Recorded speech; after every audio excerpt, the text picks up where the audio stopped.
Welcome to Samba Samba. Enjoy the video. You start by signing in with the parent Microsoft account on the console and on the Family Settings app. This gives you organizer rights to change controls. Once signed in, identify the child's Xbox profile so you target the right settings. This matters because child accounts inherit family rules and cannot override them.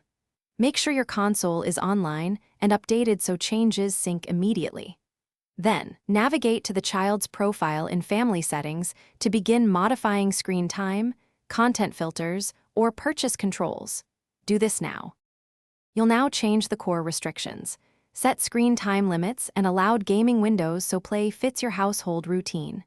Next, adjust content filters to match the child's age, restrict mature titles, multiplayer access, and communication features to reduce exposure. Don't forget purchase controls.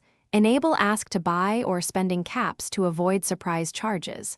Once done, apply settings to the specific Xbox console and choose whether rules apply across devices. This syncs via the Microsoft account, so rules follow the child. Finish by verifying the controls on the child's console. Sign the child out and back in, or restart the Xbox to force a sync. If restrictions don't appear, confirm you're the organizer on the Microsoft Family account and that the child is a child-type account, not an adult. Also check the console's network connection and that Xbox system updates are installed. If problems persist, power cycle the console to clear the cache. Then reapply settings from the Family Settings app and test a quick restriction change to confirm it took effect. Thanks for watching. Consider subscribing if we helped you.